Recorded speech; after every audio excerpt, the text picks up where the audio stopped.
بسم اللہ الرحمن الرحیم۔ الحمدللہ رب العالمین والصلاۃ والسلام علی رحمۃ للعالمین۔ ہمارے نبی آخر زمان حضرت محمد مصطفیٰ احمد مجتبیٰ صلی اللہ علیہ وآلہ وسلم خاتم النبیین ہیں۔ یہ ان کی شخصیت نہ صرف مسلمانوں کے لیے مقدس ترین ہے بلکہ دیگر مذاہب سے تعلق رکھنے والے افراد بھی رسول اللہ صلی اللہ علیہ وسلم کو ایک عظیم شخصیت کے طور پر دیکھتے اور جانتے ہیں۔ رسول اکرم صلی اللہ علیہ وآلہ وسلم کا ادب اور احترام کرنا ایمان کا لازمی جز ہے۔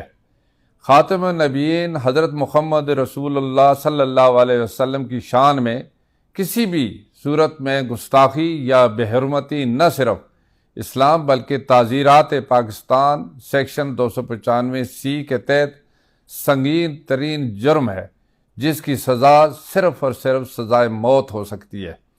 وزارت مذہبی امور و بین المذاہب امانگی نے معاشرے میں ناموس رسالت صلی اللہ علیہ وسلم کی اہمیت کو اجاگر کرنے اور سوشل میڈیا پر موجود متنازع توہین آمیز مواد کی روک تھام کے لیے 15 مارچ بروز ہفتہ کو یوم تحفظ ناموس رسالت صلی اللہ علیہ وآلہ وسلم منانے کا فیصلہ کیا ہے۔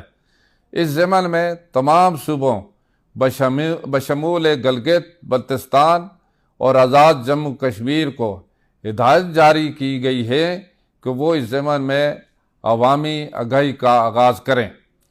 میری ملک بھر کے علماء، مشائخ، خطباء اور اسلامی اسکالرز سے گزارش ہے کہ جمعہ کے خطبات میں تحفظ ناموس رسالت صلی اللہ علیہ وسلم کی اہمیت سے متعلق آگاہی دی جائے۔